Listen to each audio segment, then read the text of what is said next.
सृष्टौ यासर्गरूपा जगदवनविधौ पालनीया च रौद्री संहारे चापि यस्या जगदिदमखिलं क्रीडनं या पराख्या पश्यन्ति मध्यमाथो तदनु भगवती वैखरी वर्णरूपा सास्मद्वाचं प्रसन्ना विधिहरिगिरिशा राधितालङ्करोतु भगवत्यै नमः पराम्बिकायै नमः।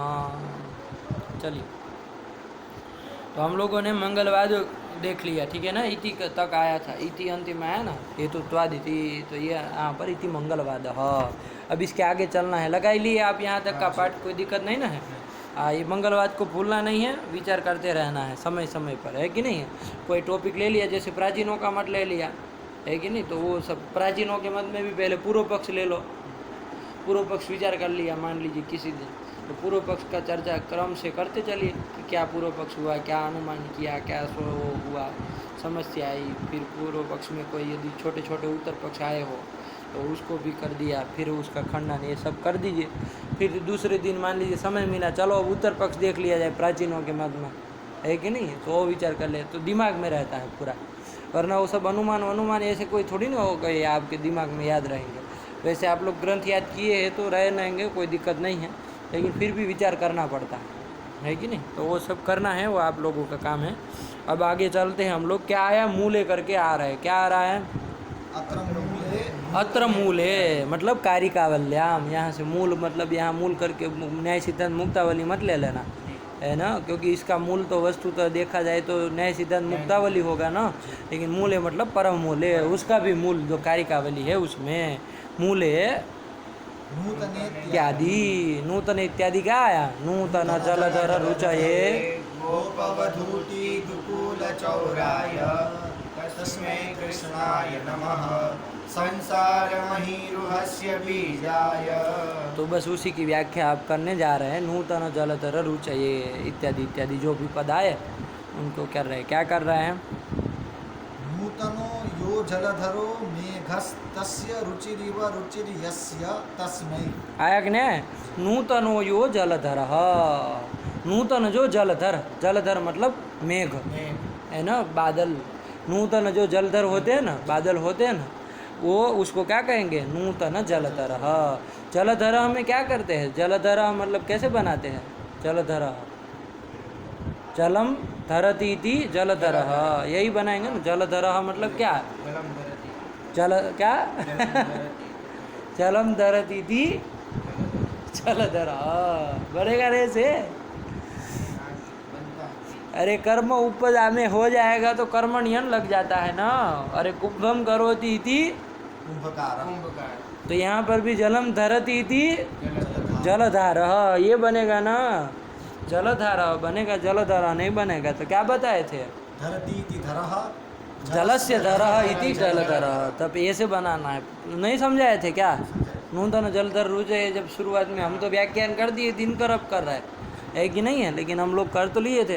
तो धरती इति धरः, ध्री धातु से अच प्रत्यय कर लेना, पचाद्यच, तो क्या बन जाएगा, धरती इति धरः मतलब धारण करने वाला।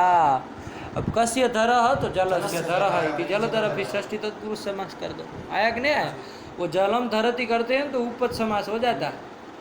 वो कर्मणि उपद में रहने से कर्मण्यन होने लगता है, जलधारा होने लगता है, ये सब होता है, इसलिए ध्यान रखना। तो जलस्य धर धरती इति धरः, जलस्य धरः इति जलधरः, ये कर लिया कि नहीं कर लिया। और फिर क्या, वो तम जल नूतन जलधर हुआ। अब इसका नूतन के साथ करिए, नूतनश्चासौ इति नूतन जलधर, तो वही लिख रहे हैं, नूतनो यो जलधरो, नूतन जो जलधर। आया कि नहीं, नूतन जो जलधर मतलब मेघः, जलधर मतलब मेघः।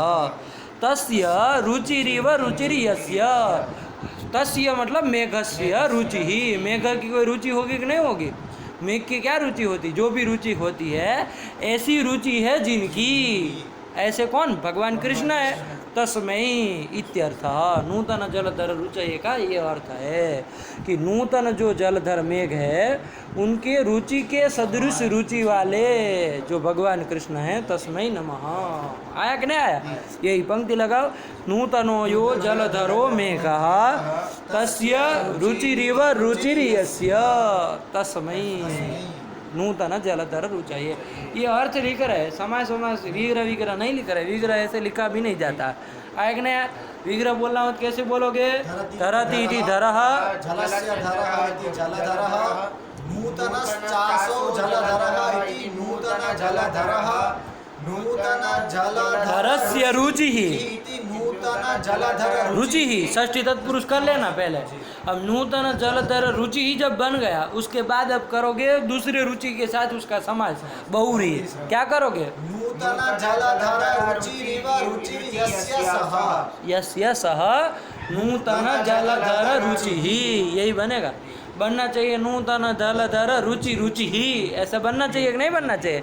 लेकिन एक रुचि का क्या हो जाता है? लोप हो जाता है। किस वार्तिक से?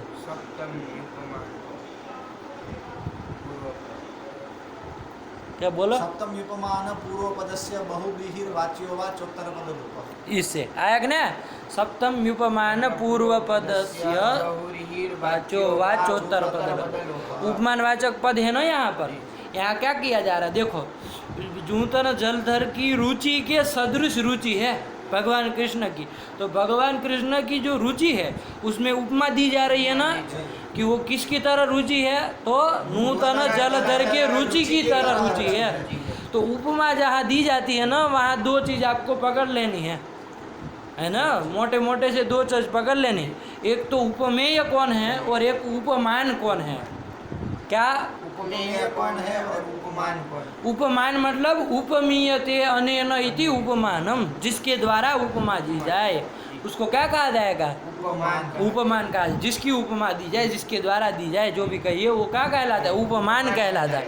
और उपमीयते असौ मतलब जिसको उपमा दी जाती है उसको क्या कहते हैं? उपमेय, वो उपमेय कहलाता है।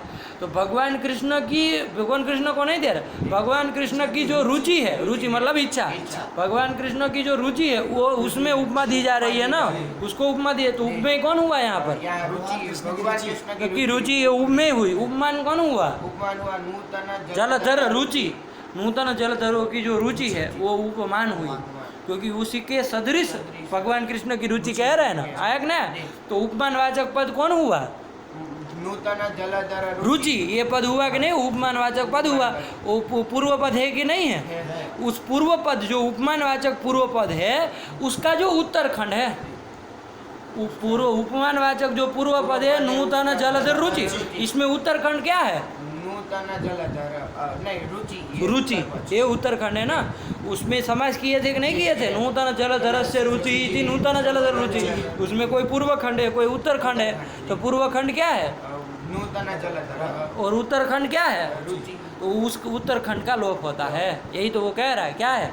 सप्तम युपमान उपमान पूर्व पदस्य, उपमान वाचक पूर्व पद हुआ क्या? नूतन जलधर रुचि, ये उपमान वाचक पूर्व पद है कि नहीं है? उसका बहुव्रीहि वाच्य, बहुव्रीहि समास होता है, और चोत्तर पद लोप, उसका उत्तर पद का लोप, उसके उत्तर पद का, उसके उत्तरखंड का लोप। उत्तर पद का मतलब आगे जो रुचि है भगवान कृष्ण का रुचि, उपमेयवाचक रुचि का लोप मत कर देना। अभी तो पूर्व पद में जो उत्तरखंड है, इसलिए मैंने खंड शब्द प्रयोग किया, आप अलग अलग समझ पाए, यही कि नहीं? पूर्व पद में जो उपमानवाचक पूर्व पद में जो उत्तरखंड है उसका लोप होगा, तो उस रुचि का लोप हो जाएगा, तो एक ही रुचि बचेगी। तो लेकिन अर्थ तो वही होगा जो विग्रह किया गया था, है ना। लोप हो जाने से कोई अर्थ बदल जाएगा ऐसा तो है नहीं। तो नूतन जलधर रुचि ही मतलब भगवान कृष्ण, हाँ यही हुआ ना। अरे नूतन जलधर रुचिरिव रुचिर्यस्य कृष्णस्य सह कृष्णः नूतन जलधर रुचिः तस्मै नूतन जलधर रुचये नमः। लगा कि नहीं लगा? ये ध्यान रखो, ये वार्तिक याद होना चाहिए, फटाक से बोलना है। चलो यही कर दिया। नूतनो यो जलधरो मेघः तस्य रुचिरिव रुचिर्यस्य तस्मै इत्यर्थः, ये अर्थ हो गया। चलो फिर एतेन यथा नूतन जलधरः शीघ्रं वृष्टिप्रदः तथायमपि स्वाभिलषितप्रद इति स्वाभिलषित फलप्रद, स्वाभिलषितप्रद, अच्छा फल, चलो नहीं है कोई बात नहीं। स्वाभिलषित फलप्रद इति सूचितम, एतेन सूचितम, एतेन मतलब नूतन जलधर रुचये इति कथनेन इति विशेषण दानेन किम सूचितम, तो ये सूचित किया कि नूतन जलधर मतलब नया जो मेघ होता है, नए नए बादल, जैसे अभी बारिश का मौसम होता है, नए नए बादल आते हैं कि नहीं आते, तो उनकी रुचि क्या होती है कि शीघ्र वृष्टि प्रदान करना, यही उसकी रुचि रहती है ना। शीघ्रम, देखो नूतन जलधर शीघ्रम वृष्टिप्रद, शीघ्र वृष्टि देने वाला है कि नहीं है, वृष्टिप्रद।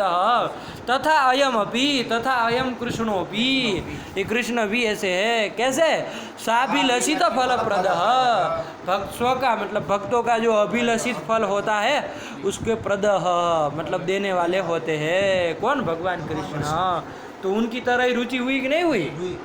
उनकी रुचि क्या होती है कि भाई शीघ्र वृष्टि करके मैं सबको आह्लादित कर दूँ, यही रुचि होती है। तो ऐसी ही रुचि इनकी भी रहती है कि हमारे जो भक्तगण हैं, हमारा जो हरनिश नाम ले रहे हैं, उनको क्या कर दूँ मैं, वो उसके अभिलषित फल को दे करके उनको भी आह्लादित सुखी कर दूँ, आनंदित कर दूँ, यही वो भी चाहते हैं। अभिलषित यानी इच्छित, अभिलषित मतलब इच्छित जो फल होता है उसको देने वाले हैं। जैसे वृक्ष वो नूतन जलधर शीघ्रम वृष्टिप्रद तथा अयम कृष्णो भी फलप्रद, वो भी स्वाभिलषित फलप्रद है।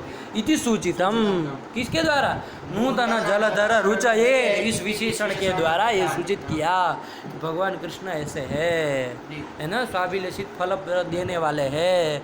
तो हमारा भी यहाँ अभिलषित फल क्या है, हमारा भी अभिलषित फल यहाँ पर क्या है, ग्रंथ समाप्ति, ग्रंथ समाप्त हो जाए, यही अभिलषित, तो वो फलप्रद है, वो देंगे, है कि नहीं। चलिए ये कर दिए, एते न सूचितम, पढ़ लो एते न। एतेन यथा नूतन जलधरः शीघ्रं वृष्टिप्रदः तथा अयमपि स्वाभिलषित फलप्रदः इति सूचितम, एते न सूचितम। चलो आगे बढ़ो। गोपानां वधूट्यो युवत्यः स्त्रियः तासां दुकूलानि वस्त्राणि तेषां चोरायत्यर्थः।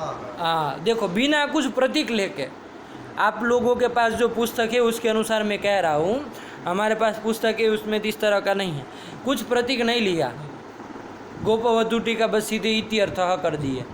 अब आगे क्या लिख रहे, पढ़ो, उसके आगे है नमस्कार्यस्य भगवतः संतुष्टतां सूचयितुमाह मूले गोपेति। अब गोपेति कह रहे, मूले गोपेति, गोपवधूटी दुकूल चौराय, तो ये प्रतीक लेकर के अब लिखना चाहिए ना, गोपानाम वधूट्य स्त्रिय तेषां दुकूलानि वस्त्राणि तेषां चौराय इत्यर्थः। अब कहना चाहिए कि नहीं कहना चाहिए? तो ऐसे ही पाठ वस्तु तो होना चाहिए, है कि नहीं। आप लोगों के प्रति में ऐसे लिखा है गलत। देखिए हमारे हम कैसे एक बार पढ़ दे रहे हैं, थोड़ा आप लोग अपने से फिर बाद में बना लीजिएगा। क्या है, नमस्कार्यस्य भगवतः संतुष्टतां सूचयितुमाह गोपेति, मूले गोपेति, और उसके बाद गोपानां वधूट्यः युवत्यः स्त्रियः तासां दुकूलानि वस्त्राणि तेषां चोराय इत्यर्थः। ऐसे होना चाहिए ना, समझ में आ रहा है कि नहीं आ रहा? लेकिन थोड़ा छापने वाले ने इधर उधर कर दिया, है कि नहीं। अरे गोपेति प्रतीक न भी आता तब तो मान लेते, चलो बिना प्रतीक के ही आप नूतन जलधर की व्याख्या कर दिए, उसके बाद गोपानाम वधूट्यः कर दिए, है कि नहीं है। और नूतन एति प्रतीक को हम पूरे श्लोक का प्रतीक मान लेते हैं, है कि नहीं है, तो हो जाता कि नहीं हो जाता। लेकिन अब आगे चूँकि आप गोपेति प्रतीक दे ही रहे हैं, तो फिर उसके पहले कैसे आप उसका अर्थ लिख रहे हैं, ऐसे नहीं लिखा जाता। सब लिखने का सहूर भी समझो, ठीक है ना। चलो तो यही से पढ़ो, कहाँ से पढ़ोगे, नमस्कार्यस्य भगवतः संतुष्टतां सूचयितुमाह मूले गोपेति। नमस्कार्य कौन है, भगवान है ना यहाँ पर, नमस्क्रियते असौ इति नमस्कार्यः, कौन है, नमस्कर्तुम योग्यः नमस्कार्यः, कौन है यहाँ पर, भगवान कृष्ण है। तो वैसे नमस्कार्यस्य भगवतः श्री कृष्णस्य संतुष्टतां सूचयितुम, उनकी संतुष्टता को सूचित कर रहा है। भगवान श्री कृष्ण जो है वो कैसे संतुष्ट है, उनकी संतुष्टता को सूचित करने के लिए कह रहे, क्या कह रहे, गोपवधूटी दुकूल चौराय। आया कि नहीं आया? क्या सूचित कर रहे हैं इनके, भगवान कृष्ण की संतुष्टता सूचित कर रहे हैं। आया कि नहीं आया? किससे, गोपवधूटी दुकूल चौराय। एक एक विशेषण से एक एक बात सूचित कर रहे हैं। ऐसे फालतू मनुष्य श्लोक बनाना था तो कुछ भी लिख दिया, ऐसा नहीं है, यही कि नहीं है।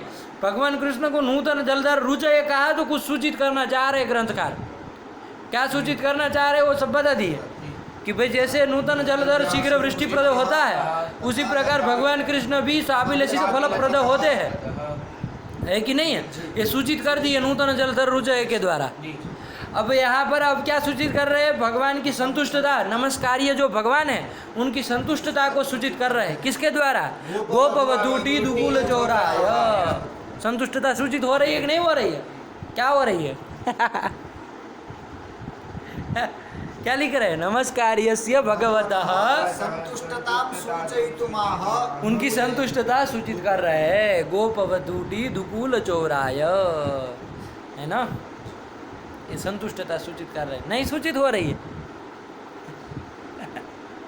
है? गोपवधूटी दुकूल चौराय विशेषण ज्ञान से संतुष्टता नहीं सूचित हो रहे? अरे कोई वो हीरे मोती की चोरी नहीं ना कर रहे हैं?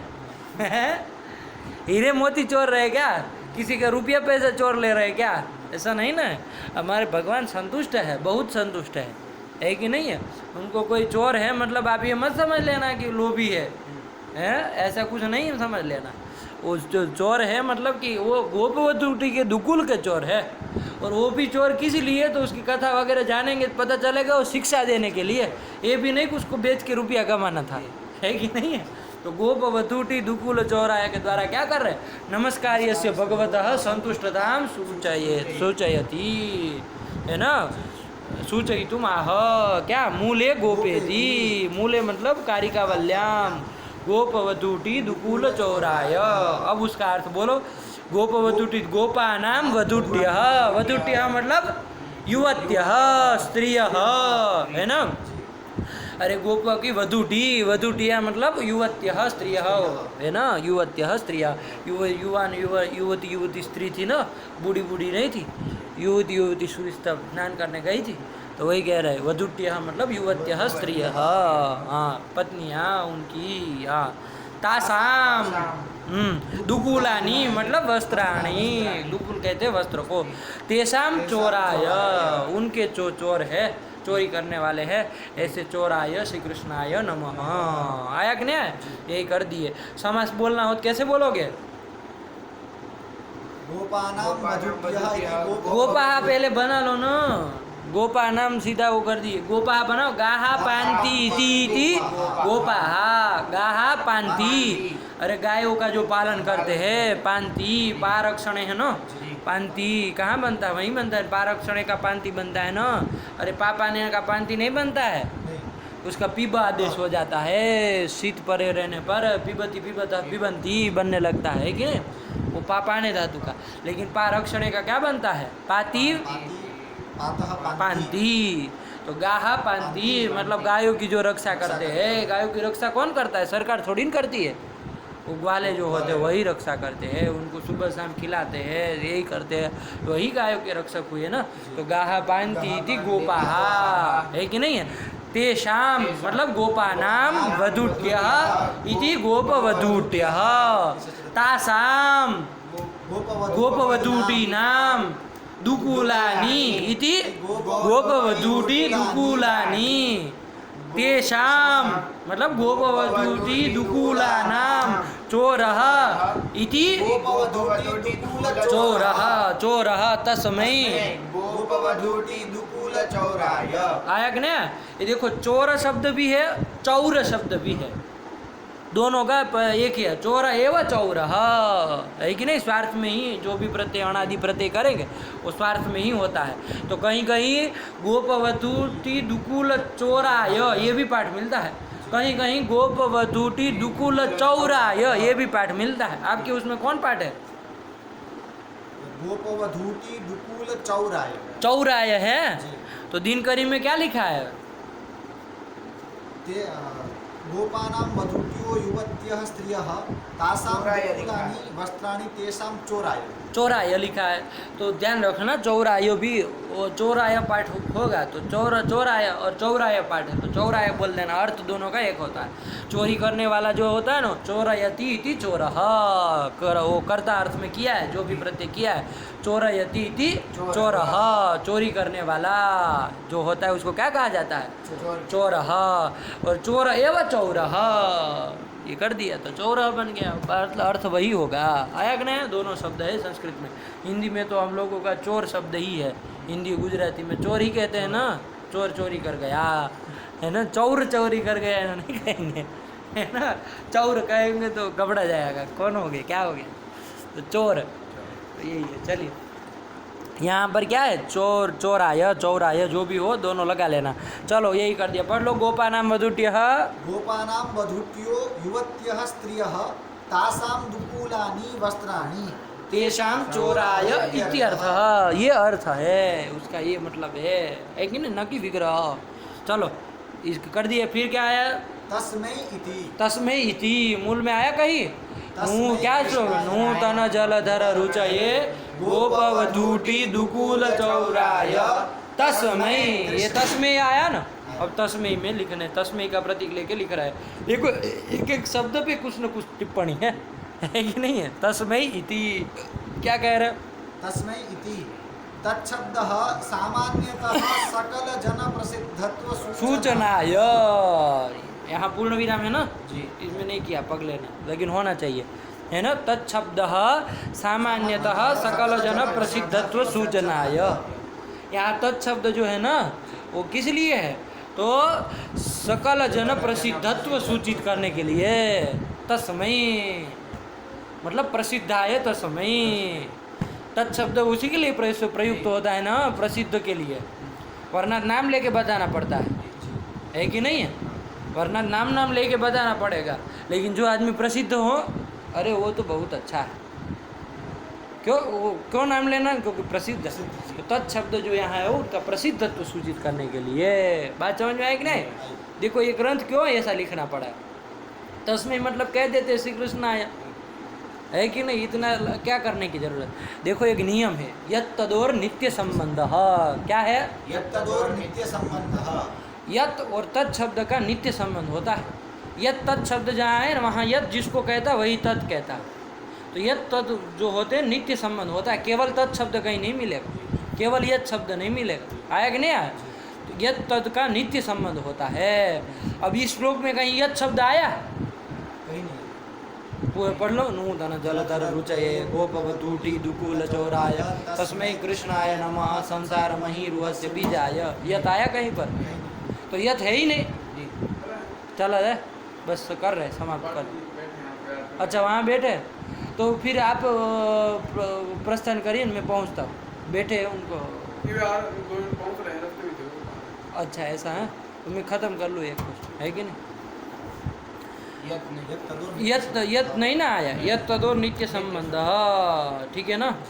ये अभी क्या समय क्या हुआ, ये कितना हो गया, अच्छा आई डोंट नो, अभी हमने चालू ही किया है इन लोगों का पाठ। अच्छा आगे बढ़ाइए। आप ये 20 मिनट का हो गया है, इसे तोड़ेंगे। मैं करा करके आता हूँ, आप पहुँचे ना, है ना, करा करके आता हूँ।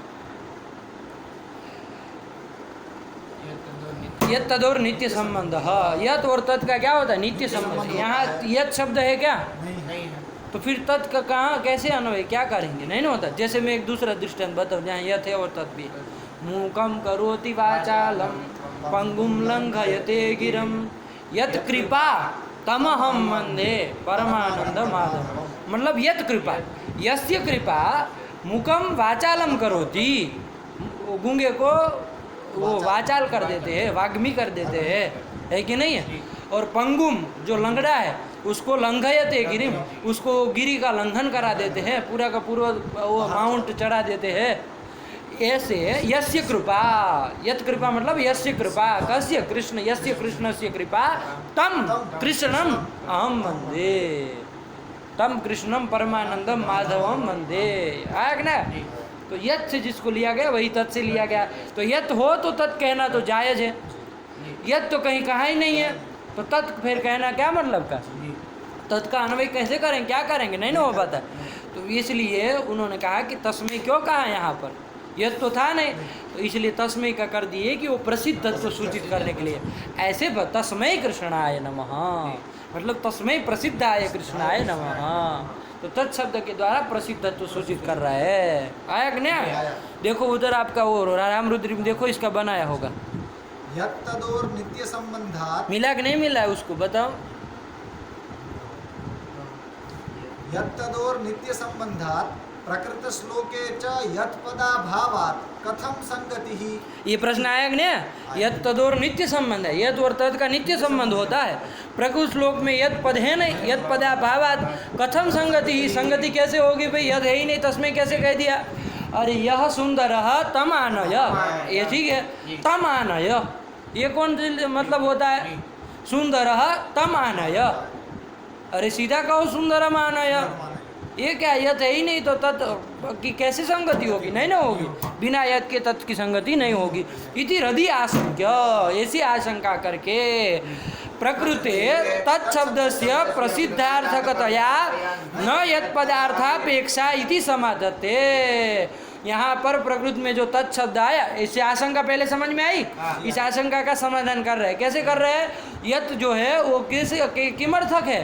प्रसिद्धार्थक है, ऐसा कह करके अब जब प्रसिद्धार्थक कह दिया, अब यत पद की अपेक्षा नहीं ना है, अब तस्मै मतलब प्रसिद्धाय श्री कृष्णाय नमः, खत्म हो गया। अब यत की अपेक्षा नहीं ना है, तो यत पद की अपेक्षा नहीं है, ऐसा करके वो समाधान दे रहे हैं। आशंक्य के बाद पढ़ो क्या कह रहे? प्रकृते तत्शब्दस्य प्रसिद्धार्थकतया न यत पदार्थापेक्षा, अब वो यत पदार्थ की अपेक्षा नहीं करेगा। यत पद के द्वारा कौन कहा जाएगा? उसको ही तत् बताता है। तो अब जब यत पदार्थ ही नहीं है तो तत् किसको बताएगा? ये आशंका होगी कि नहीं होगी? तो तत् पद की असंगति हो जाएगी यत पद के न रहने के कारण।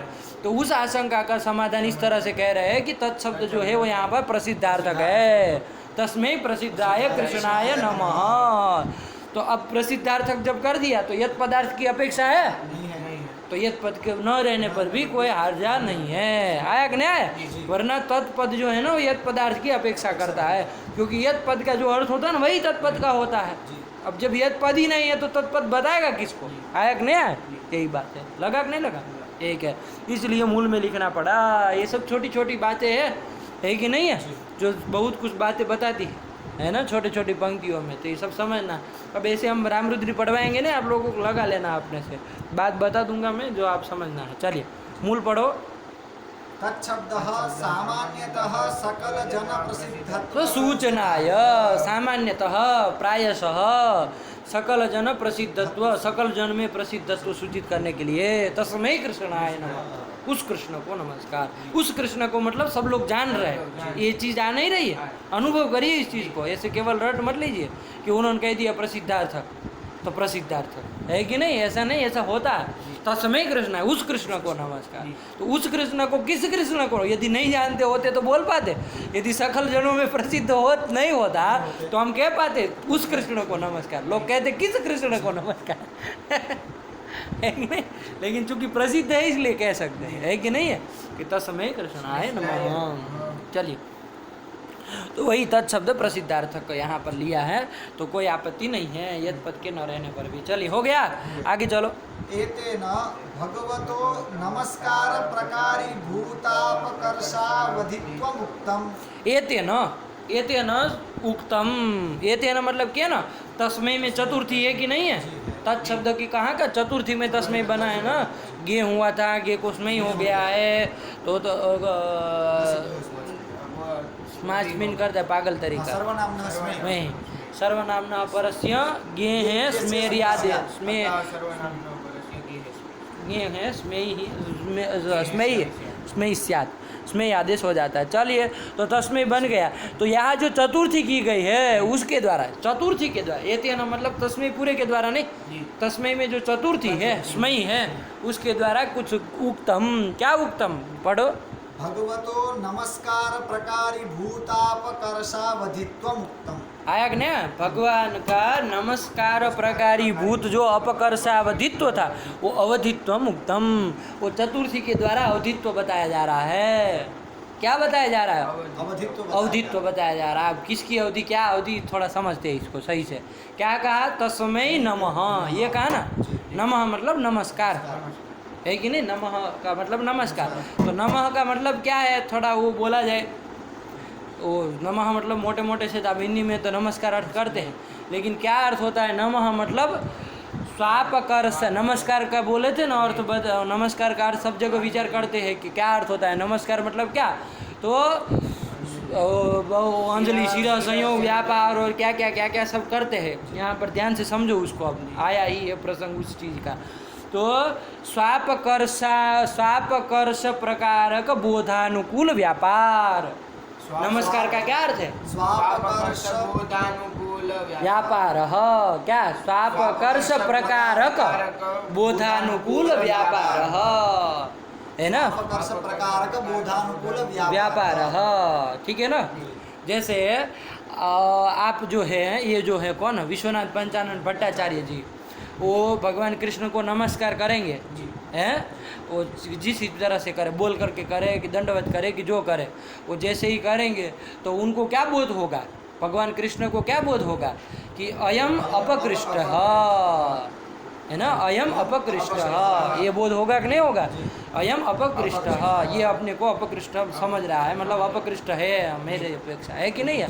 तो अपकृष्ट ऐसा ज्ञान उसको हुआ, अयम अपकृष्ट ऐसा उसको बोध होता है ना। किसको बोध होता है? भगवान कृष्ण को, है ना। नमस्कार, ये जो भगवान कृष्ण है उनको ये बोध होगा कि नहीं होगा? तो अयम अपकृष्ट। अरे कोई किसी को भी आप प्रणाम करते हैं तो वो उसके यही बोध होता है ना कि हाँ चलो ये अपकृष्ट है हमसे, है कि नहीं है? क्योंकि बड़ा आदमी तो कोई करेगा नहीं, छोटा होगा तभी करेगा प्रणाम। तो अयम अपकृष्ट ये बोध होता है। अपकृष्ट में प्रकार क्या है? अपकृष्टत्व। अपकृष्टत्व प्रकार है। अपकृष्ट ये ज्ञान है, इस ज्ञान में प्रकार कौन है? अपकृष्टत्व। अपकृष्ट ये विशेष है, अपकृष्टत्व प्रकार है। और घट इस ज्ञान में घटत्व प्रकार है, घट विशेष है। तो अयम अपकृष्ट में अयम पदार्थ इदम पदार्थ तो विशेष हो गया, लेकिन प्रकार कौन हो गया? अपकृष्टत्व। अपकृष्टत्व प्रकार हो गया कि नहीं हो गया? ये अपकृष्टत्व कहो चाहे अपकर्ष कहो, दोनों एक ही बात है। अपकर्ष वाला जो होता है उसको कहा जाता है अपकृष्ट, अपकृष्टत्व वाला जो होता है उसको कहा जाता है अपकृष्ट। तो अपकृष्टत्व और अपकर्ष एक पर्याय हुए कि नहीं हुए? तो अपकृष्टत्व प्रकार ज्ञान कहो चाहे अपकर्ष प्रकार ज्ञान कहो, एक ही बात है ना। तो अपकर्ष प्रकारक जो बोध भगवान कृष्ण को हुआ कि नहीं हुआ, उसका अनुकूल, उसका जनक जो व्यापार है ना, शब्द प्रयोगात्मक व्यापार वो हो सकता है, नमः नमः शब्द प्रयोगात्मक, अंजलि शिरा संयोग रूप हो सकता है, जैसा भी होना हो, लेकिन ऐसा जो व्यापार है वही नमस्कार का अर्थ है। आया कि नहीं आया? लगा? और वो अपकृष्ट, वो अपकर्ष, जो अपकर्ष प्रकारक बोध हुआ, वो अपकर्ष किसका है? अपकर्ष किस में रहेगा? अपकृष्ट में रहेगा। अपकृष्ट कौन है यहाँ पर? ग्रंथकार। ग्रंथकार अपकृष्ट है। तो स्व का, स्व मतलब जो ग्रंथ मंगल करने वाला, चाहे प्रणाम करने वाला जो है वो स्व पदार्थ है ना। तो स्वापकर्ष प्रकारक बोधानुकूल व्यापार नमस्कार पदार्थ, नमः पदार्थ। नमः पद का अर्थ क्या है? स्वापकर्ष प्रकार का बोधानुकूल व्यापार, ठीक है ना। स्व का जो अपकर्ष, स्व का मतलब ग्रंथकार का, चाहे प्रणाम करने वाले का जो अपकर्ष, तादृश अपकर्ष प्रकार जो बोध, जो कि भगवान कृष्ण को होगा, तादृश बोधानुकूल जो व्यापार कौन है? शब्द प्रयोग। व्यापार, चाहे जो भी क्रियात्मक जो भी व्यापार आप करते हो वो व्यापार ही क्या है आपका?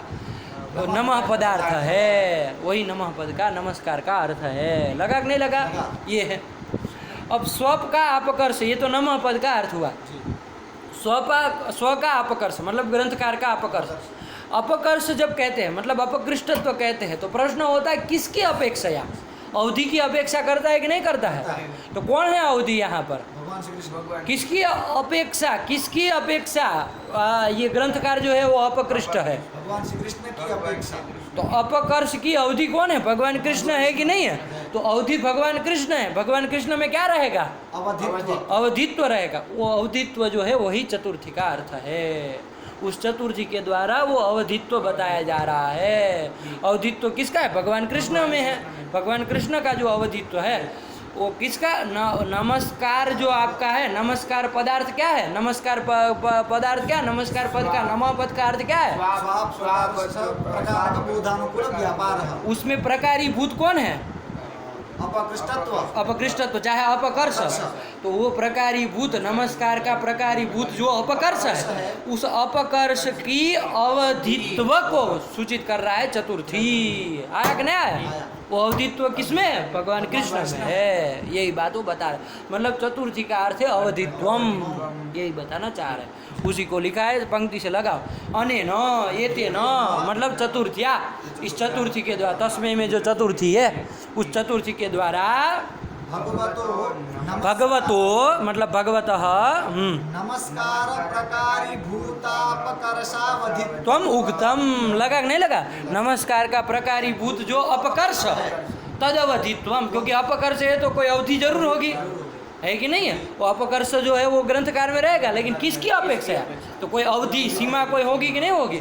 तो वो अपकर्ष की जो अवधि भगवान कृष्ण है उसमें रहने वाला भगवान भगवतः जो अवधित्व है, तो भगवतः अवधित्वम सूचितम उक्तम चतुर्थी के द्वारा। तो चतुर्थी का अर्थ है अवधित्वम। आया कि नहीं आया? यही कर दिया, लगा ना? नहीं समझ में आया? यही कह रहा, पढ़ो। भगवतः अवधित्वम सूचितम, भगवती अवधित्वम सूचितम, जो भी कहो कोई गलत नहीं है, ठीक है ना? तो भगवान का अवधित्व सूचित किया चतुर्थी के द्वारा। वो अवधित्व किसका अवधित्व? तो नमस्कार प्रकारी भूत जो अपकर्ष है तद अवधित्वम, ठीक है ना? भगवती सूचितम चतुर्थी के द्वारा, लगा कि नहीं लगा? यही कर दिया, पढ़ो। एते अनेन एतेन भगवतो नमस्कार प्रकारी भूतापकर्षावधित्वम् उक्तम। देखो इसका थोड़ा राम रुद्री देख लो, स्पष्ट हो जाए, ठीक है ना? ये पंक्ति को साफ करना जरूरी, इसलिए चलो। नमस्कार प्रकारी भूतेति, प्रतीक लिया कि नहीं लिया? मिला? नमस्कार प्रकारी भूतेति, पढ़ो वहाँ से। स्वापकर्ष बोधानुकूल व्यापारो नमः शब्दार्थ। लगा कि नहीं लगा? लगा। नमः शब्दार्थ क्या है? स्वापकर्ष बोधानुकूल व्यापार, यही स्वापकर्ष है ना? देखो ये कर दिया, चलो फिर। अपकर्षान्वयवधित्वम् कृष्ण पदोत्तर चतुर्थ्यर्थ इति भावः। कृष्ण पदोत्तर जो चतुर्थी है उसका अर्थ क्या है? अवधित्वम, अवधित्वम उसका अर्थ है। बात समझ में आया ना?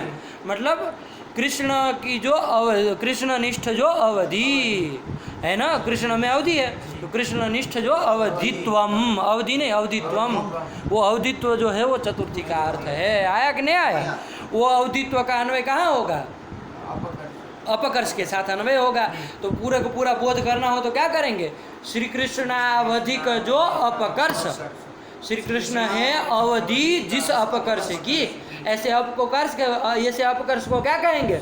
श्री कृष्णावधिक अपकर्ष। हुआ कि नहीं हुआ? तो श्री कृष्णावधिक अपकर्ष प्रकारक जो बोध, तादृश बोधानुकूल जो व्यापार, वही नमः पदार्थ है। तो तस्मै नमः का अर्थ क्या आया? श्री कृष्णावधिक अपकर्ष प्रकारक बोधानुकूल व्यापार, आया कि नहीं? यही नमः तक का अर्थ आया। उसमें बाकी सब विशेषण जोड़ देना, वो सब अभेदेन जोड़ते चलना, वो सब जोड़ करके पूरे सब मंगल का वो वाक्यार्थ बोध हो जाएगा। हो जाएगा कि नहीं हो जाएगा? कोई दिक्कत नहीं ना है? सरल है, कोई दिक्कत नहीं। इतना जान लिए तो बाकी सब तो जोड़ ही लेंगे। अभेदेन कर देना है जो विशेषण उसमें आए। आया कि नहीं? तो यही कर दिया कि श्री कृष्णावधिक अपकर्ष प्रकारक बोधा, श्री कृष्णावधिक अपकर्ष है, तत्प्रकारक जो बोध, तद अनुकूल व्यापार, यही नमः शब्द है। तस्मै श्री कृष्णाय नमः का यही मतलब है। आया कि नहीं? तो चतुर्थी का अर्थ क्या है? अवधित्वम, वो चतुर्थी के द्वारा अवधित्वम उक्तम सूचितम, जो कहो उक्तम सूचितम रहे। सूचित तो कब किया जाता है? जब मतलब साफ साफ शब्दों में न कहा जाए, केवल सूचित करना अलग होता है और उक्त अलग होता है। यहाँ तो चतुर्थी के द्वारा उक्तम अवधित्वम उक्तम। आया कि नहीं? यही है। चलो लग गया ना? पंक्ति लगी ना? साफ रखना है ना? इसके शब्द बोध यदि करना हो तो कोई गड़बड़ सड़बड़ मत करना। चलो पढ़ो। स्वापकर्ष बोधानुकूल व्यापारो नमः, बस हो गया। वो नमः शब्दार्थ है और वो अपकर्ष का अन्वयी जो अवधित्व है वो चतुर्थी का अर्थ है। कृष्ण पदोत्तर चतुर्थी का अर्थ है। बस इतना ही जानना था। चलो मूल में चलो। एतेन भगवतो नमस्कार प्रकारी भूतापकर्षावधित्वम् उक्तम् तदयुक्तम्। तदयुक्तम, ये अयुक्त है। ये उक्तम चतुर्थी के द्वारा, लेकिन वो अयुक्त है। अब कह रहे तद अयुक्तम, वो ठीक नहीं है। ऐसा करना ठीक नहीं है, ये ठीक नहीं है। क्यों? हेतु दीजिए। माना भावात्, भगवती माना भावाद, भगवती कोई भगवान में कोई प्रमाण ही नहीं है। ईश्वरे प्रमाणा भावात, है कि नहीं है? आगे वाले का भूमिका बना रहे हैं, है ना। भगवती प्रमाणा भावात, भगवती मतलब ईश्वर है, सप्तमी विभक्ति है वो, ईश्वर है प्रमाणा भाव। जब ईश्वर ही नहीं है तो ईश्वर को अवधि बनाना चाहिए, उसमें अवधि तो बताना, ये सब ठीक है नहीं है। नमस्कार का, अरे जो है ही नहीं उसको क्या नमस्कार करना, कहने का तात्पर्य आया कि नहीं आया? जो है ही नहीं उसको क्या नमस्कार करना, जो है उसको करो नमस्कार, उसमें तो कोई प्रमाण ही नहीं है। तो वही कह रहे हैं तद अयुक्तम, वो जो अवधित्व सूचित उक्त बताया वो ठीक नहीं है। वो मतलब नमस्कार भगवान कृष्ण को किए वो ठीक नहीं है, स्थूल रूप में यही बात है ना। वो तो सूक्ष्म रूप से विभक्ति ये सब देख करके, तो मूल रूप से क्या भाई उनको नमस्कार करना ठीक नहीं है, क्योंकि वो उसमें कोई प्रमाण ही नहीं है ना, फालतू में हवा में मतलब नमस्कार कर। चले तदयुक्तम भगवती माना भावा इति आशंक्य, ऐसी आशंका करके नैयायिक मतानुसारेण ईश्वर साधकानुमान सूचनाय आह संसारेति। ठीक है ना, ऐसी आशंका दिमाग में आई, उस आशंक्य ऐसा आशंका करके नैयायिक मते न, नैयायिक के मत में मते न, नैयायिक के मतानुसार ईश्वर साधकानुमान सूचनाय, ईश्वर साधक अनुमान, ईश्वर को सिद्ध करने वाला अनुमान सूचित करने के लिए सूचनाय आह क्या संसारे संसार महीरूहस्य बीजाय, ये किस लिए कहा? ईश्वर साधक अनुमान को सूचित करने के लिए, है कि नहीं है? नैयायिकों के अनुसार, नैयायिकों के सिद्धांत के अनुसार ईश्वर को सिद्ध करने के लिए जो अनुमान अपेक्षित है, उस अनुमान को सूचित करने के लिए अंतिम विशेषण के रूप में ये कहा संसार महीरूहस्य बीजाय। लगा कि नहीं लगा? संसार महीरूहस्य बीजाय, संसार महीरूहस्य बीजाय से क्या है कि संसार रूप जो ये महीरू है, संसार ही महीरू है। महीरू मतलब वृक्ष, मह्याम रूहते, मही मतलब भूमि में जो रूहते उगता है उसको क्या कहते हैं? मही रूहा, वृक्ष है ना, भूमि में जो उगता है वो क्या वृक्ष है। तो संसार ही महीरू है, संसार एवं महीरूहा इति संसार महीरूहा, कि संसार रूप जो ये वृक्ष है उसके बीजाय, उनके बीज हैं मतलब कारण है। तो इससे क्या हुआ? ईश्वर साधक अनुमान नहीं बताया, अनुमान सूचित किया, है कि नहीं? साफ साफ अनुमान का प्रयोग थोड़ी कर रहा है, वन्यमान धूमत की तरह नहीं ना कर रहा है, लेकिन वो ईश्वर साधक जो अनुमान है उनको यहाँ सूचित कर रहा है। वो अनुमान क्या होगा वो सब तो हम आगे विचार करने ही वाले मुक्तावली, लेकिन यहाँ कारिकावली में इतने अंश के द्वारा क्या किया गया? ईश्वर साधक अनुमान को सूचित किया। नैयायिक मतानुसारेण ईश्वर साधक अनुमान को सूचित किया गया संसारी से बीजाय, ये कह करके। लगा कि नहीं लगा? शंका आशंक उसका अवतरण बनाए संसार मयूर से बीजाय का क्या अवतरण बनाए कि तस्मै कृष्णाय नमः में जो आपने अपकर्ष प्रकारी नमस्कार प्रकारी भूत जो अपकर्ष, उस अपकर्ष का अवधित्व जो चतुर्थी के द्वारा आपने भगवान में सूचित किया, वो सूचित नहीं बताया। ध्यान से बोलिए, आप लोग काहे हमारे पीछे पीछे चले।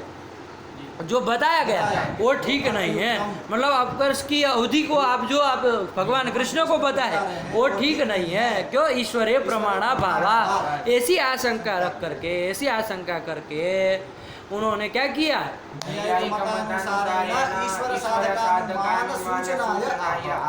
है कि नहीं है?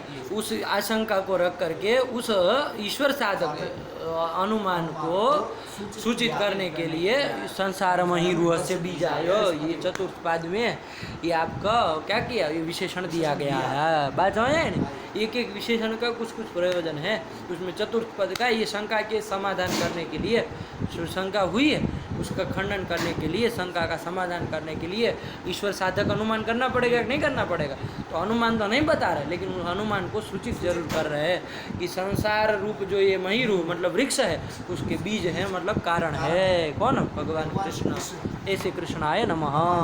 तो ईश्वर समस्त संसार का कारण है ये कह करके कोई अनुमान आगे जाके करेंगे तो उससे ईश्वर की सिद्धि होगी कि नहीं होगी? ईश्वर की सिद्धि करते हैं, यही आपकी ईश्वर सिद्धि कहा जाता है। ठीक है ना? तो अब बस उसमें प्रवेश हम कर चुके, ठीक है ना? तो चलो अब पढ़ो यहाँ से, लगाओ। तदयुक्तम भगवती माना, तदयुक्तम बोलना हो तो उसके पहले वाला बोलना पड़ेगा। ऐसे तदयुक्तम से कोई ग्रंथ चालू नहीं होता है। क्या युक्तम? पहले का बोलना पड़ेगा। एतेन भगवतो नमस्कार प्रकारी भूतापकर्षावधित्वम् उक्तम् तदयुक्तम् भगवती मानाभावात् इत्याशंक्य नैयायिक मतानुसारेण ईश्वर साधकानुमान सूचनायाः संसारे धी संसार महिरूहस्य बीजाय, ठीक है ना। वो आपका कारिकावली में आया, इसी प्रतीक को मुक्तावली में भी लिया है, संसार महिरूहस्य बीजाय, लिया कि नहीं लिया है? लिया है। संसारेति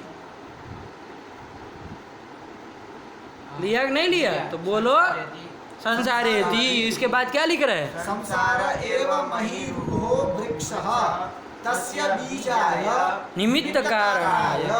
तो इसमें क्या कर रहे हैं? संसार एव महिरूह, ये करके आपको क्या बताना चाह रहे हैं कि संसार महिरूह में कौन समास करना? कर्मधारय समास ही करना। संसार ही महिरू है, महिरू ही संसार है कि नहीं? कर्मधारय ही करना। संसारस्य महिरूह, संसार महिरूह, ये षष्ठी तत्पुरुष मत कर देना। आया कि नहीं आया? तो ये वो बताने के लिए है ना कि संसार एव महिरूह मतलब वृक्ष, तस्य बीजाय निमित्त कारणाय इत्यर्थ। ये व्याख्या कर दी, मुक्तावली में कर दी कि नहीं कर दी? अब इसकी दिनकरी चलो, दिनकरी में क्या कह रहे हैं? संसारस्य महिरूह इति षष्ठी तत्पुरुष भ्रांति व्यावर्तयितुं कर्मधारयमाह मुक्तावल्याम। लगा कि नहीं लगा? अरे किसी को भ्रांति हो जाती ना कि भाई संसारस्य महिरूह तस्य बीजाय, कि संसार में, संसार तो पूरा का पूरा संसार हो गया, उसका जो महिरू मतलब वृक्ष है उसके बीजाय, ऐसा भ्रांति हो जाती ना षष्ठी तत्पुरुष की। तो ऐसे षष्ठी तत्पुरुष भ्रमं व्यावर्तयितुं संसारस्य महिरूह इति षष्ठी तत्पुरुष भ्रमं व्यावर्तयितुं भ्रांतिं व्यावर्तयितुं कर्मधारयमाह, क्या? संसार एव महिरूह। और ये कहाँ बताया? मुक्तावली, मुक्तावली में बता रहे हैं। आया कि नहीं? अरे षष्ठी तत्पुरुष कर देते क्या अर्जा हो जाता? बताओ। ये तो समझ में आया ना क्यों कहे? षष्ठी तत्पुरुष का भ्रम व्यावरण करने के लिए किए, लेकिन ये करने की क्या जरूरत? षष्ठी तत्पुरुष भी मान लीजिए कर देते तो क्या अर्जा हो जाता? ईश्वर में संसार का जो महिरू है, वृक्ष है, उनके बीज। अरे सारे संसार का है तो उसके वृक्ष है, उसके भी तो बीज है। अरे सारे संसार का आप कारण कह रहे हो तो वो वृक्ष का भी तो कारण हुआ, तो वही गया। इतने मात्र ईश्वर सिद्धि तो कर ही लेंगे ना। अरे वृक्ष साधक, वृक्ष का वो बीज होने के कारण, वृक्ष का वो साधन होने के कारण, वृक्ष का वो कर्ता होने के कारण सिद्धि कर लेंगे। वो सब होता रहे, ईश्वर का कर लेंगे हम। अरे सारे संसार का वो करता है, यही बता करके आपको क्या करना है? ईश्वर सिद्धि करनी है ना, ईश्वर साधक अनुमान सूचित करना है। तो संसार के वृक्ष का कारण है करके भी तो हो सकता है, इसमें क्या समस्या है भाई? षष्ठी तत्पुरुष कर भी लिए तो क्या हर्ज है? मुझे ये नहीं समझ में आ रहा। षष्ठी तत्पुरुष भी कर लो तो क्या समस्या है? संसारस्य महिरूह इति संसार महिरूह मतलब संसार का जो वृक्ष, संसार में जो वृक्ष है उसको संसार महिरू कहें, और उसके बीज है, उसके कर्ता धरता है, इसलिए सिद्धि हो जाएगी। कुछ अनुमान बना लेंगे, क्या हर्ज है? एक वृक्ष, एक वचन प्रयोग है तो एक ही वृक्ष होगा, तो एक ही। अरे वो तो होता ही है। ब्राह्मण गच्छति नहीं कहते हजारों के लिए, ब्राह्मण गच्छति प्रयोग होता ही है ना, जातो एक वचन होता ही है वृक्ष करके। और एक वृक्ष भी रहे तो भी क्या है? अरे सारे वृक्षों का है तो एक वृक्ष का भी है। तत्साधकत्वेन भी यदि सिद्ध हो जाता है, उस तत्कर्तृत्वेन भी सिद्ध हो जाता है तो हमारा तो काम बन ही जाएगा। क्या आप?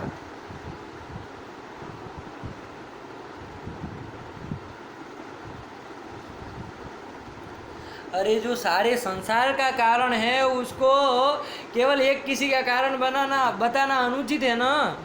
अरे जो राजा पूरे के पूरे साम्राज्य का महाराज है, उसके ऊपर शासन करने वाला जो राजा है चक्रवर्ती, उसको एक झोपड़ी का मालिक बताना ये उचित होगा क्या?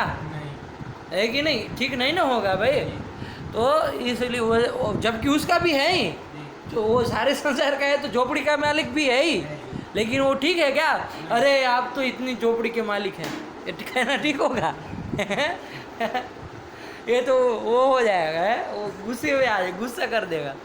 है कि नहीं? वो इससे प्रसन्न नहीं होगा, गुस्से में आ जाएगा, साला हमको वो झोपड़ी का मालिक बता रहा है। आप झोपड़ी में पड़े हैं। हाँ, पूरा संसार हमारा है कि आप झुपड़ी का मालिक बता रहे हैं, तो गलत हो जाएगा ना। अरे कोई पूरा व्याकरण सिद्धांत कौमुदी जान रहा है, उसको कहेंगे आप तो संज्ञा प्रकरण के बहुत बड़े विद्वान हैं। तो गाली दे रहे हैं कि प्रशंसा कर रहे हैं? तो उसको गुस्सा आएगा कि प्रसन्नता होगी? गुस्सा आएगा ना कि अरे साला पूरा जान रहे हैं हमको संज्ञा, जबकि संज्ञा प्रकरण भी वो जान ही रहा है, गलत थोड़ी ने। तो अनर्थ मत करो भाई। तो वही षष्ठी तत्पुरुष का भ्रम न हो जाए। वो जब सारे संसार का है तो वृक्ष का कहना कहाँ के न्याय है कि नहीं है? उचित नहीं है, इसलिए वो कर्मधारय ही ठीक है। तो षष्ठी तत्पुरुष का कोई भ्रांति न कर ले आपकी तरह पागल लोग, इसलिए कर्मधारय है। ये बात को मूल में सूचित किया मुक्तावली में कि संसार एवं महिरुह, ये बात के द्वारा। चलो पढ़ो अभी। संसारस्य महिरुह इति षष्ठी तत्पुरुष भ्रांति व्यावर्तयितुं कर्मधारयमाह मुक्तावल्यां संसार एवेति। संसार एवं महिरुह इति आया कि नहीं आया? तो इससे अब षष्ठी तत्पुरुष की भ्रांति नहीं करोगे, कर्मधारय समझ लेंगे ना। अब अर्थ क्या आएगा? अब केवल एक वृक्ष का कारण नहीं होगा, अब संसार रूप जो वृक्ष है उसका बीज है, कारण है। आया कि नहीं? चलिए पढ़ो आगे। बीजत्वं समवायी कारण। हाँ, अरे ये बड़ा विचित्र है। संसार रूप वृक्ष का बीज है, बीज जो होता है वो क्या होता है? समवायी कारण होता है ना। किसी वृक्ष का कोई बीज कारण है, कैसा कारण? वो समवायी कारण होता है ना, है कि नहीं है? तो बीजत्वम समवायी कारणत्वम, वो तो ईश्वर में बाधित है कि नहीं है? क्योंकि ये न्याय सिद्धांत है, ये थोड़ी ना आप वेदांतियों का है कि मकड़े की जाली की तरह मरो, वो बनाने वाला भी वही और बनने वाला भी वही, ऐसा नहीं ना है। वो लोग करते हैं ना ऐसा। वो लोग क्या मानते हैं? ईश्वर को उपादान कारण भी, मतलब उपादान मतलब प्राय समवायी की तरह ही है, तो वो समवायी कारण भी मानते हैं ईश्वर को। कौन? वेदांती लोग। मतलब संसार का वो अवयव भी वही है कि नहीं? और कारण निमित्त कारण भी वही मानते हैं, अभिन्न निमित्तोपादान कारण ये सब करते हैं। हमारे न्याय सिद्धांत में ऐसा नहीं है। ये संसार जो ये सब बना है, ये सब वो ईश्वर से नहीं बना है, बनाने वाला ईश्वर है। बना तो परमाणु से बना है, इसका समवायी कारण तो परमाणु होंगे। जैसे ये टेबल है तो इसका समवायी कारण कौन होगा? इसका अवयव होंगे, अंततोगत्वा परमाणु होंगे। ईश्वर विश्वर इसका समवायी कारण नहीं है। तो संसार का समवायी कारण पृथ्वी जल तेज वायु के परमाणु होंगे कि ईश्वर होगा? परमाणु होंगे ना। तो यदि आप संसार का बीज आप कह रहे हैं किसको? ईश्वर को, कृष्ण को, तो वो बीज मतलब समवायी कारण, तो मतलब संसार का समवायी कारण आपका भगवान कृष्ण है। ये तो बाधित है कि नहीं है? तो वही कह रहे, पढ़ो। बीजत्वम बराबर समवायी कारणत्वम, बीजत्वम समवायी कारणत्वम तच्च ईश्वरे बाधितम। वो हमारे न्याय सिद्धांत के ईश्वर में बाधित है ना। अरे समवायी कारण तो कौन होगा यहाँ संसार का? परमाणु होंगे पृथ्वी जल तेज के, है कि नहीं है? तो वो आप ईश्वर में यदि कहते हैं तो वो बाधित है। आया कि नहीं आया? है ना। चलिए। ईश्वरे बाधितम अतः, इसलिए बीजाय का अर्थ क्या कहा? बीजाय बराबर निमित्त कारणाय, इसीलिए कहना पड़ा, है कि नहीं? वरना व्याख्या की क्या जरूरत पड़ी थी? एक भी अक्षर मुक्तावली में लिखा जाता है तो उसका सटीक से विचार करते हैं कि क्यों कहना पड़ा। उन्होंने संसार महिरुह से बीजाय ये मंगलाचरण में लिखा था कारिकावली में, उसकी व्याख्या के रूप में लिखा संसार एवं महिरुह तस्य बीजाय। तो संसार एवं महिरुह क्यों लिखना पड़ा? तो षष्ठी तत्पुरुष का भ्रम वारण करने के लिए। बीजाय निमित्त कारणाय लिखे है ना मूल में, इत्यर्थः। बीजाय निमित्त कारणाय इत्यर्थः। तो निमित्त कारणाय ऐसा अर्थ क्यों करना पड़ा? तो इसलिए करना पड़ा क्योंकि बीजत्वम समवायी कारणत्वम तच्च ईश्वरे बाधितम अतः आह निमित्त कारणाय इति। पढ़ो।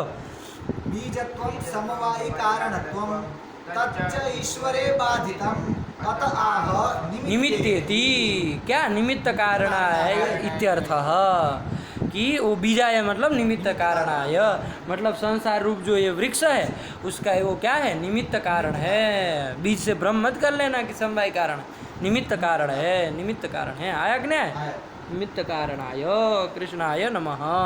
ठीक, यह तक हो गया। चलिए, ननु ईश्वर नमस्कार अब ये दिनकरी में ननु से शंका करने जा रहे हैं। रखा जाए इसको कि किया जाए? किया जाए क्या समझ क्या हुआ? चलिए, 54 मिनट हो गई है। इतना लगा करके इसको इतना याद करके आइए ना।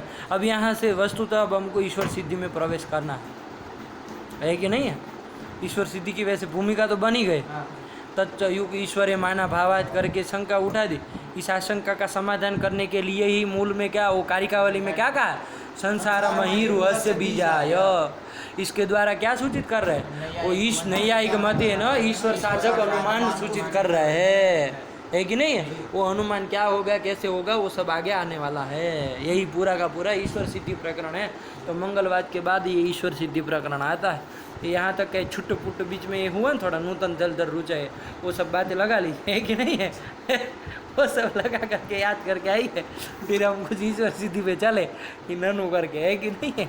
क्या है, क्या दे रहा है? ननु ईश्वरे, ननु ईश्वर ये शंका कर रहे हैं दिनकरी में। क्या कह रहे हैं? ननु ईश्वरे नमस्कार रूपम मंगलाचरणम अयुक्तम।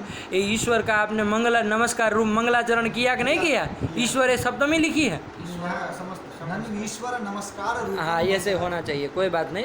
ननु ईश्वर नमस्कार रूपम, यहाँ मंगल किया कि नहीं किया? यहाँ पर क्या मंगल किया? कारिकावली का मंगल, ये मंगल किया। ये कैसा मंगल है? ईश्वर नमस्कार रूप मंगल है। ईश्वर को नमस्कार किया तो ईश्वर नमस्कार रूप ये मंगल है। वो मंगलाचरणम अयुक्तम। इसके पहले भी मंगलाचरणम अयुक्तम शंका हुई थी ननु करके, लेकिन वो मंगलाचरणम अयुक्तम था। क्यों? निष्फलत्वात्। और वहीं से वो पूरा मंगलवाद चला था, है ना? यही मंगलवाद करो और वो किया था। अब यहाँ पर मंगलाचरणम अयुक्तम कह रहे हैं, ईश्वर नमस्कार रूपम मंगलाचरणम अयुक्तम। लेकिन क्यों? ईश्वरे माना भावा। अब ईश्वर ही नहीं, इसलिए, है ना? वो अलग था, वो पूरा मंगलवाद का, वहाँ निष्फलत्वाद था। यहाँ पर ईश्वर नमस्कार रूपम मंगलाचरणम अयुक्तम। हेतु क्या दे रहे हैं? ईश्वरे माना भावा। ईश्वर में चूंकि कोई मान मतलब प्रमाण नहीं है कि नहीं है? प्रमाण हमारे समाज संसार में, हमारे न्याय सिद्धांत में कितने प्रमाण है? 4 प्रमाण है ना। कौन कौन? प्रत्यक्ष, अनुमान, उपमान और शब्द। ये 4 प्रमाण। किसी भी वस्तु की सिद्धि कोई प्रमाण से ही होगी ना, है कि नहीं है? कोई भी वस्तु है ये हम कैसे जाने? इस प्रमाण से ही सिद्धि होगी ना। मानाधीना मेय सिद्धि, मानाधीना मेय सिद्धि। वो किसी में मतलब प्रमेय की मतलब किसी भी वस्तु की सिद्धि, किसी भी पदार्थ की सिद्धि किसके अधीन होती है? प्रमाण के अधीन होती है। प्रमाण से ही किसी वस्तु की सिद्धि होती है कि नहीं है?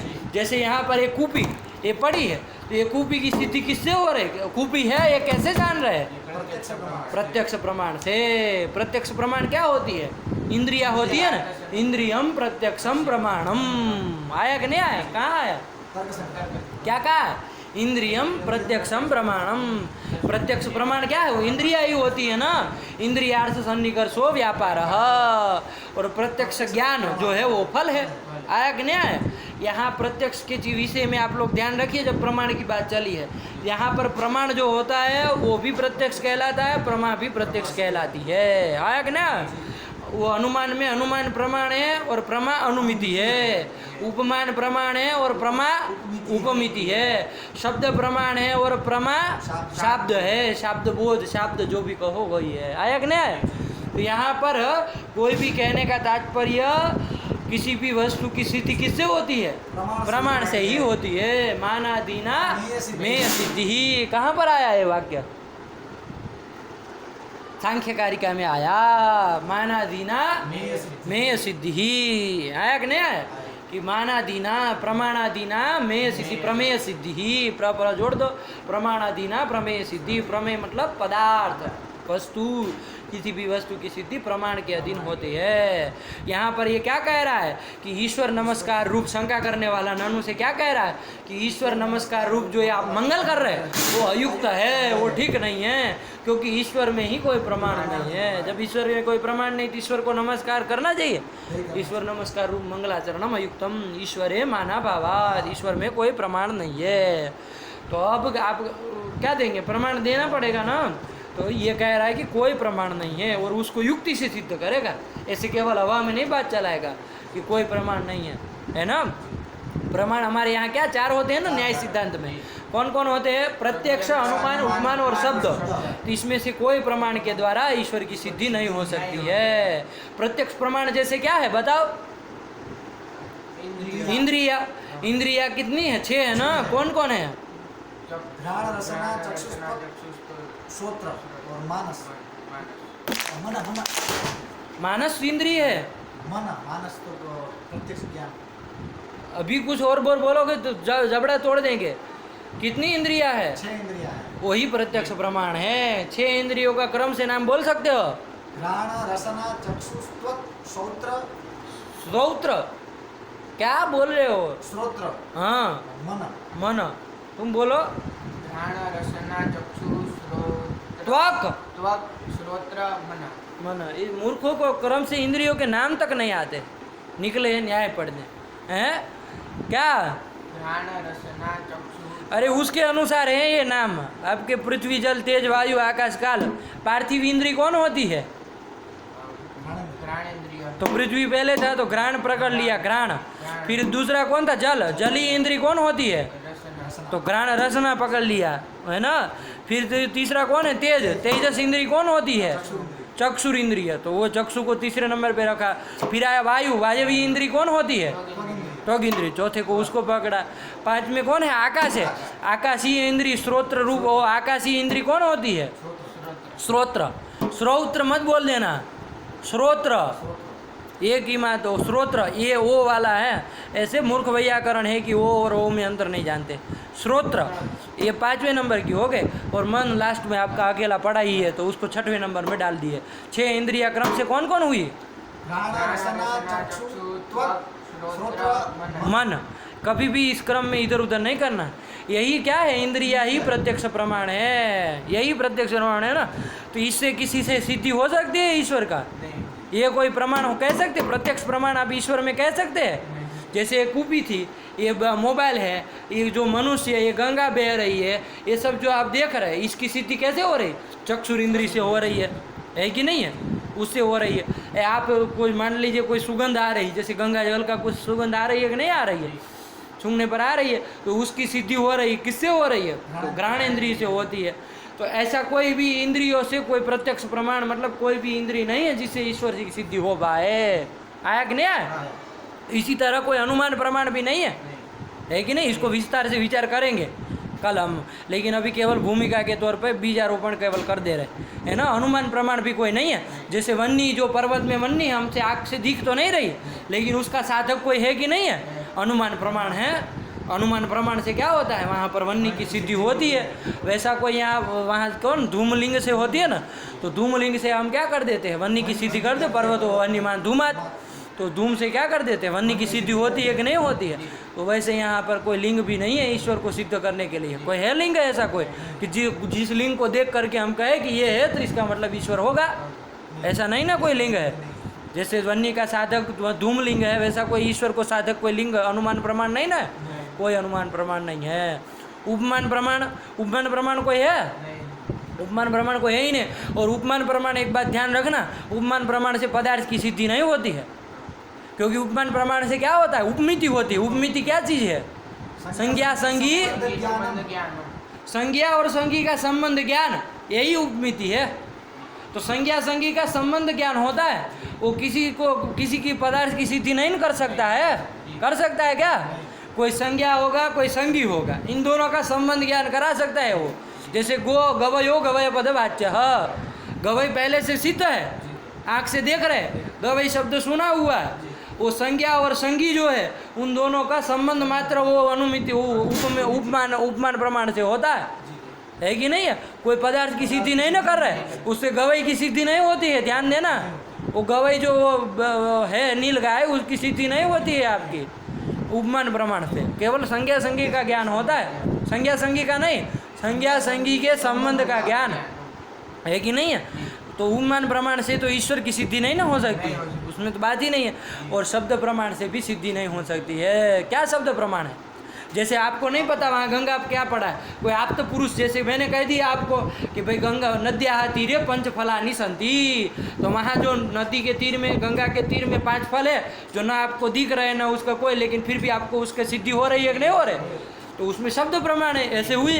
लेकिन ईश्वर का साधक ऐसा कोई शब्द प्रमाण भी नहीं है। आया कि नहीं आया? वो कोई आप प्रमाण के रूप में यदि कुछ उपस्थापित करेंगे तो वो सब खंडित कर देंगे। तो शब्द प्रमाण भी नहीं है, तो कोई भी प्रमाण नहीं है। तो जब कोई प्रमाण नहीं है तो वही तो इन्होंने कहा ईश्वरे माना भावात, ईश्वर में कोई प्रमाण नहीं है। तो जब कोई प्रमाण नहीं है तो ईश्वर नमस्कार रूपम मंगलाचरणम अयुक्तम, ये शंका सुस्थिर हो जाएगी। यही ननु से वो करना चाह रहे हैं। आया कि नहीं? अब कल इसका वो पढ़ेंगे। अब ये ईश्वर सिद्धि की भूमिका को आपने समझ लिया, पूर्व पक्षी के दिमाग में क्या चल रहा है। फिर उसके बाद जो भी होगा देखा जाएगा। रखा जाए अभी? अब रखा जाए कि नहीं, कि अभी भी चलना है? चलना है, फिर चला देंगे 12 बजे तक है, फिर बच गए ना, फिर रुकेंगे नहीं, क्योंकि वो लंबा प्रकरण है, पूरा का पूरा जाएगा। चला दे है? बंद है क्या उधर? चलिए फिर करा दे नन्नू दे, पूरा पैराग्राफ ले लेंगे। हाँ चलो। सृष्टो या सर्गरूपा जगदवन विधौ पालनी या च रौद्री संहारे चापि यस्या जगदिदमखिलं क्रीडनं या पराख्या पश्यन्ति मध्यमाथो तदनु भगवती वैखरी वर्णरूपा सास्मद्वाचं प्रसन्ना विधिहरिगिरिशा राधितालङ्करोतु भगवत्यै नमः, पराम्बिकायै नमः। अस्तु।